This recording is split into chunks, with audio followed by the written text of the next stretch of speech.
Assalamualaikum, salam sejahtera. Bersiaran kita lagi dalam siri video belajar bahasa Perancis. Agak lama juga dah tak bersiaran sebab agak sibuk juga. Hari ini kita cuba menyebut hari-hari dalam bahasa Perancis. Macam biasalah dalam bahasa Melayu, kita mulakan dengan Isnin, Selasa, Rabu, Khamis, Jumaat, Sabtu dan Ahad. Dalam bahasa Perancis macam mana sebutan dia. Okey, kita tengok kat sini Isnin. Isnin dalam Perancis dipanggil lundi. Lundi. L U N D I. Yang ini I. Kita dah sebut dalam alfabet hari itu. Yang ini I. Lundi sebutannya. Untuk Isnin. Selasa, mardi,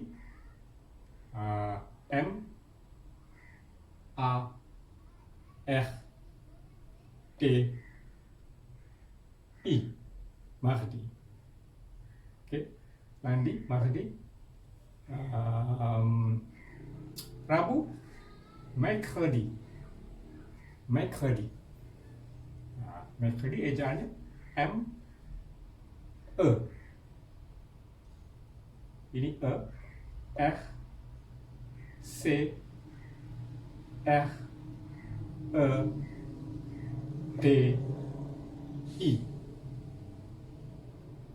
Mercredi. Khamis, jeudi. Jeudi. G. Ini G dalam bahasa Perancis. E U D I. Jeudi. Boleh nampak? Kalau tak boleh nampak, saya dekatkan lagi sikit. Macam ni ejaan dia. Tadi lundi, L U N D I. Mardi, M A R D I. Mercredi, M E R C R E D I. Jeudi, G E U D I. Vendredi, V E N D R E D I. Vendredi. Vendredi, Jumaat.